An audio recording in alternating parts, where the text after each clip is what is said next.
नमस्कार। मैं नरेंद्र कुमार सिंह एमबीपीजी महाविद्यालय हल्द्वानी में गणित विभाग में एसोसिएट प्रोफेसर हूँ।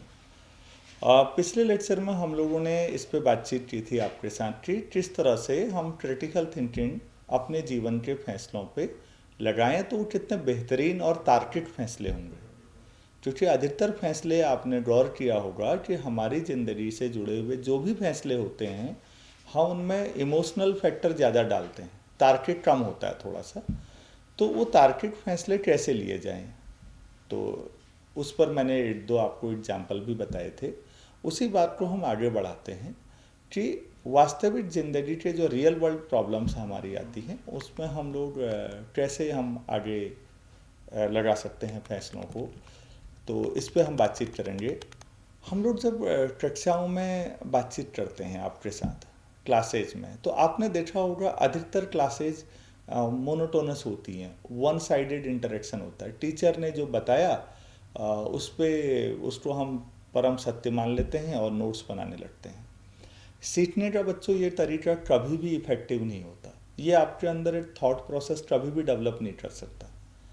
तरीका हमेशा ये होता है कि हम किसी मुद्दे में कुछ महत्वपूर्ण बिंदुओं को टीचर बताएं, लेकिन साथ में आपसे पूछें कि आपका क्या लगता है कि इसमें क्या होना चाहिए। जब तक क्लासेज को जीवंत ना बनाया जाए, और जीवंत बनाने का एक ही तरीका है कि हम बहसों को प्रोत्साहित करें, बच्चों को बोलने दिया जाए। जो ही आप बोलने के लिए आपसे कहा जाएगा, निश्चित तौर पर आपका थॉट प्रोसेस जागेगा, आपको लगेगा यार क्या बोलना जाए। देखिए, जब आप सुनने जा रहे हैं और नोट्स बनाए जा रहे हैं, तो ये तो पैसिव लर्निंग है, इसमें कुछ सीखना वीखना बहुत ज़्यादा होता नहीं है, ये तो आप याद करेंगे। लेकिन अगर आपको पता होगा कि यहाँ पर मैंने सवाल भी पूछने हैं, यहाँ पर मैं मुझसे भी पूछा जा सकता है, बातचीत की जा सकती है, मुझे बोलना पड़ेगा, तो मुझे बोलना पड़ेगा के लिए मैं सोचूंगा ना कुछ, ये ज़रूरी है। दूसरा, ऐसे टॉपिक्स का चयन हो जो ओपन एंडेड हो, जिनमें कोई एक फाइनल कंक्लूजन ना निकल पाए, जिसमें दोनों तरफ की बातें सही हो सकती हैं। अपने अपने तर्क हैं। जैसे दुनिया आज तक इस पर सहमत नहीं हो पाई कि किसी अपराधी को मृत्युदंड दिया जाना चाहिए या नहीं। भाई ये अलग अलग देशों की और अलग अलग समाजों की अलग अलग पॉलिसी है और लोगों के अपने अपने तर्क हैं, आप जिससे प्रभावित हो। लेकिन फाइनल सॉल्यूशन जैसा कुछ नहीं है। फाइनल सॉल्यूशन मतलब जैसे 2+3, तो दुनिया के किसी भी देश में बात कीजिए 5 ही आएगा। लेकिन ये तो एक ही समाधान आया, 2+3 में किसी को कोई दिक्कत नहीं है। लेकिन मृत्युदंड दिया जाना चाहिए या नहीं, ये एक दूसरा सवाल है। या फिर क्या हमें अपने देश की सारी समस्याओं का समाधान करने के बाद अंतरिक्ष में आगे बढ़ना चाहिए। मतलब जब देश में गरीबी बहुत हो, भूखमरी भी हो, रोजगार की समस्या भी हो, शिक्षा और स्वास्थ्य में भी समस्याएं हों, अड़ोसी पड़ोसी भी परेशान कर रहे हों, तो ये सब छोड़ के हम अंतरिक्ष की ओर जाएं, क्या ये उचित है? जो ही आप ऐसा कहेंगे, आप देखिएगा क्लास में दो तरह की बहस होगी, दो तरह बच्चे दो हिस्सों में आएंगे और दोनों के पास बड़े इनोवेटिव तर्क होंगे। यही तो करना है, आपको यही बढ़ावा देना था उनके साथ। तो इसलिए मैं कह रहा हूँ क्लासेज में ऐसे टॉपिक दें जो ओपन एंडेड हो, और जो ही ऐसा होगा हर क्लास ये बता सकती है कि भाई अगर हम स्पेस में लीडिंग पावर हैं तो हम वहाँ से अच्छी कमाई कर सकते हैं और देशों के सैटेलाइट्स को भेज सकते हैं बहुत सारे, उस कमाई से हम अपने शिक्षा स्वास्थ्य पे लगा सकते हैं। ये भी तर्क हो सकता है। तो तर्क दोनों तरह के हो सकते हैं।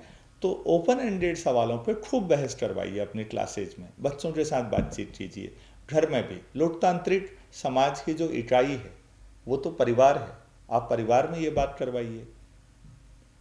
देखिए, अगर आप बायोलॉजी को समझना चाहते हैं तो आपको सेल को समझना होता है, कोशिका का बिहेवियर।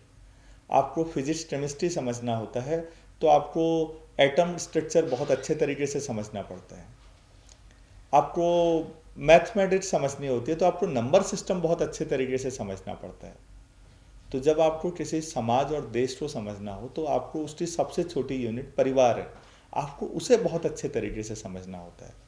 तो क्यों न ये सारी प्रोसेस जो हम बात कर रहे हैं इनोवेटिव थिंकिंग की अपने घर की समस्याओं के लिए लगाया जाए, घर में बातचीत की जाए सभी सदस्यों के साथ। कितने सारे डायमेंशन हैं और कितने सारे फायदे हैं अगर आप समझ पाएँ इस बात को, तो क्रिएटिव एक्टिविटीज़ कहलाएंगी फिर। और ये रूटीन लाइफ में लाने की ज़रूरत है। ये क्लास में पढ़ा के इससे बहुत ज़्यादा फायदा कुछ नहीं होने वाला है। तो अब सवाल ये उठेगा कि आप रचनात्मक सोच को कैसे बढ़ावा दे सकते हैं, किस तरह से आप क्या क्या कर सकते हैं। तो आप समाधान जब आप सोचेंगे तो एक चीज़ देखिएगा, जब भी लोकतांत्रिक समाज की बात होती है वहाँ अलग अलग समूहों के अलग अलग समाधान होते हैं। मतलब अगर आप अपने घर में कोई गाड़ी खरीदना चाहते हैं तो ज़रूरी नहीं है कि बच्चों की राय और बड़ों की राय एक ही गाड़ी पे आए, और ज़्यादातर मामलों में तो एक से ज़्यादा समाधान आने लगते हैं अलग अलग तरह के।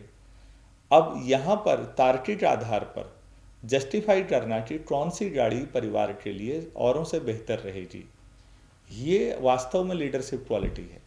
तो अनेक समाधान खोजना यही है कि कई समाधान हो। दूसरा, कॉम्प्लेक्स प्रॉब्लम सॉल्विंग। कई बार प्रॉब्लम्स जो हैं वो कॉम्प्लिकेटेड होती हैं। आपको जब आप प्रॉब्लम पे जाते हैं, शुरू में आपको कुछ और लगता है लेकिन बाद में कुछ और प्रॉब्लम है। एज ए टीचर मुझे रियलाइज कब होता है, जब मैं अपने स्टूडेंट्स का कई बार एबनॉर्मल बिहेवियर देखता हूँ और आपको लगता है कि ये लड़के का व्यवहार सही नहीं है क्लास में, तो इसे डांटा जाए और क्लास में बैठाया जाए। लेकिन आप गहराई से उसके अंतर्मन को छुएं तो सही, आपको रियलाइज होगा कि प्रॉब्लम यहाँ नहीं है, प्रॉब्लम इसके घर पे है और वो घर की वजह से ये बिहेवियर है। तो हमेशा जो कॉम्प्लेक्स प्रॉब्लम सॉल्विंग है, तो प्रॉब्लम जो जहाँ है पहले वहाँ समाधान करना पड़ेगा आपको। तो इसीलिए कहते हैं कि शिक्षक का रोल कितना व्यापक होता है। और जो ही आप ऐसा करेंगे तो एक अगली पॉइंट जो है हमारा, एडेप्टेशन टू अनफॉर्सिन चैलेंजेस। मतलब जो ही आप अपने दायरे से क्लासरूम से बाहर निकलेंगे, आपको कई बार ऐसी चुनौतियों का सामना करना पड़ सकता है जो आपने सोची नहीं थी। क्योंकि अब आप प्रॉब्लम को पूरा सॉल्व करना चाह रहे हैं, तो हो सकता है परिवार से विरोध आ जाए बच्चे के। तो अब आप इस बात को कैसे हैंडल करते हैं, यही तो इनोवेटिव है। नहीं तो रटे रटाई नौकरी करना तो बहुत आसान काम है, उसमें है ही क्या ऐसा करने के लिए। तो शिक्षक के तौर पर, गार्जियन के तौर पर, एक पढ़े लिखे नागरिक के तौर पर अगर आप अपने आसपास के कॉम्प्लेक्स प्रॉब्लम को ऐसे सोच पा रहे हैं, तब तो हम मानेंगे कि वाकई आप तार्किक व्यक्ति हैं और तर्क को ध्यान में रखते हुए चीज़ों को सोचते हैं। इसमें एक समाधान आपको मिल सकता है डिजिटल टूल्स जो हैं हमारे, जो मोबाइल है, टेक्नोलॉजी है, वो आपकी मददगार हो सकती है। आप बहुत सारे काउंसलर से मिल सकते हैं, आप बात कर सकते हैं। मोबाइल फ़ोन अपने आप में तकनीक है ना, आपको पता लगे कि मैं इस बच्चे की मदद तो करना चाहता हूँ लेकिन कैसे करूँ। अब आप ट्रेंड नहीं है तो ठीक है, किसी प्रोफेशनल काउंसलर से हेल्प लीजिए, बात कीजिए। तो जब आप समस्या की गहराई में घुसते हैं तो डिजिटल टूल्स का उपयोग तो करना ही होता है। और ये करते करते अगर आपकी संवेदनशीलता जिंदा रही तो ये मान के चलिए समस्या का समाधान होकर रहेगा, आपको भी संतुष्टि मिलेगी। अब इस तरह के जो इनोवेटिव थिंकिंग के तरीके हैं उसमें ना कुछ चीज़ें और भी आती हैं, कुछ ऐप आते हैं, कुछ ऑनलाइन प्लेटफॉर्म है, कुछ मल्टीमीडिया प्लेटफॉर्म्स भी होते हैं, प्रॉब्लम सॉल्विंग ऐप्स आते हैं, कई चीज़ें। अच्छा, मज़ेदार बात है, मैथ्स में भी आते हैं। आप कई ऐसी वेबसाइट हैं जहां आप क्वेश्चन टाइप करके भेजें तो समाधान मिल सकता है। लेकिन मैं कभी भी क्लास में प्रमोट नहीं करना चाहूँगा इस तरह की चीज़ों को बच्चों। उसकी वजह यह है कि जब आप मैथ्स के पीछे सोचते हैं, चाहे आधा घंटा लगे, 1 घंटा लगे, अगर आप तरह तरह से सोच रहे हैं तो ये मान के चलिए कि आप समस्या के समाधान की ओर बढ़ रहे हैं। जैसे अगर मैं हथौड़े से पत्थर पे मारूं और 100वीं चोट में पत्थर टूटे, तो आप ये नहीं कहेंगे कि जो पहले के 99 बार मैंने हथौड़ा मारा वो किसी काम का था या नहीं था। आप समझ पा रहे होंगे उनका भी रोल था। इसी तरह से जब आप किसी समस्या पे लगातार चिंतन करते हैं, सोचते हैं, और हो सकता है 2 घंटे बाद आपको जवाब मिले, आप ऐसा मत सोचिएगा 2 घंटे बर्बाद हुए हैं ना, बर्बाद नहीं हुए हैं। सोचने की प्रोसेस, थॉट प्रोसेस डेवलप हुई आपके अंदर। कोशिश कीजिएगा, जिस दिन आपके अंदर थॉट प्रोसेस डेवलप हो जाएगा, आप कोई समस्या हो, आप समाधान के बहुत नज़दीक होंगे। आप घबराएंगे नहीं वहाँ पर समस्याओं से। तो ये कोशिश ज़रूर कीजिएगा। तेज़ी से आंसर ढूंढने की कोशिश आपको बहुत मजबूत नहीं बनाएगी, आपको डिपेंडेंट बना देती है। तो वास्तविक दुनिया में बेनिफिट जो है क्रिटिकल थिंकिंग के, जो बेनिफिट की बात है, क्रिटिकल थिंकिंग के साथ थॉट प्रोसेस डेवलप होता है। मैं बार बार ये बात कर रहा हूँ। और जो ही थॉट प्रोसेस डेवलप होता है, हो सकता है आपका आज का फैसला कोई बहुत अच्छा ना हो, लेकिन आप अपने फैसलों पे भरोसा कीजिए।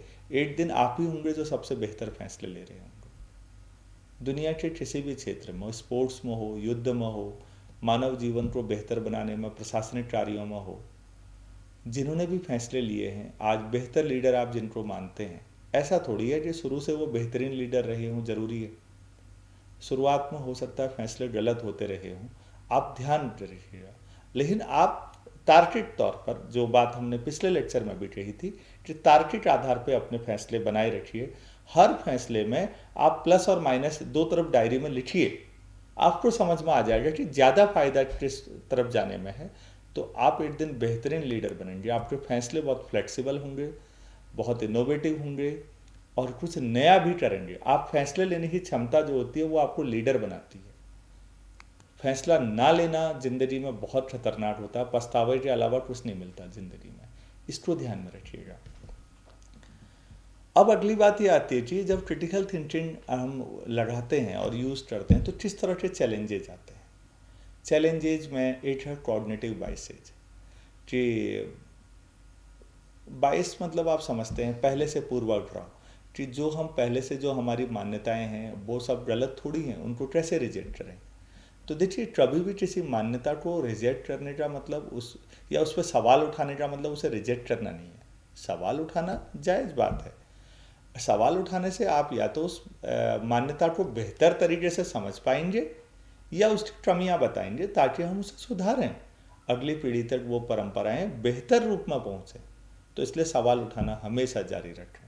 सवालों से ना आप घबराएं, ना किसी को कोई आपसे पूछे तो उसे भी मना ना करें। जैसे आप पूछते जा रहे हैं, दूसरे को भी आपसे पूछने का बिल्कुल वैसा ही अधिकार है। दूसरा एक चैलेंज आता है आजकल, इंफॉर्मेशन ओवरलोड। बहुत ज़्यादा इंफॉर्मेशन जो होती है वो आपको ना डिसीजन नहीं लेने देती। आप कंफ्यूज होते रहते हैं, बहुत ज़्यादा सोर्सेज के बजाय। मैं बार बार कह रहा हूँ, इसका एक ही समाधान है। आप सब आउटर सोर्सेज के बजाय अपने थॉट प्रोसेस को डेवलप करने की कोशिश कीजिए। यही समाधान है। अगर आप इस लाइन पे चल पाए तो ये पक्का है कि आप समाधान तो निकाल ही लेंगे। अगला चैलेंज कभी कभी आता है कि जो चल रहा है उसका विरोध कैसे करें। हम बचना चाहते हैं, कई बार रेजिस्टेंस कहते हैं हम इसको, तो चेंज। और ये रेजिस्टेंस आपने फिजिक्स में भी पढ़ा होगा कई बार, कि जो भी हम बदलाव चाहते हैं उसका विरोध हर लेवल पे होता है। हम भी नहीं चाहते, परिवार के लोग, समाज के लोग।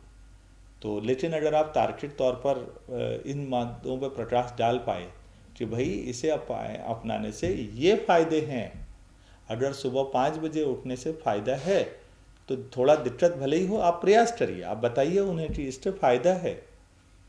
तो ये मान के चलिए, शुरू में तो विरोध होता है, लेकिन धीरे धीरे जब आप फ़ायदों को गिना पाएंगे और दिखा भी पाएंगे तो विरोध कम होता जाएगा। और इस तरह से आपकी जो नई सोच थी वो आपको आगे बढ़ा ले जाएगी। तो अब सारी बातचीत हमने जो की क्रिटिकल थिंकिंग और इनोवेटिव थिंकिंग पे, तो बच्चों इसमें अब बात ये आई कि कंक्लूजन हम क्या निकाल रहे हैं। आलोचनात्मक सोच जो होती है हमारी, जो एनालिसिस बेस्ड होती है, वो हमेशा बेहतर और तार्किक डिसीजन हम लोग इस पे ले पाते हैं।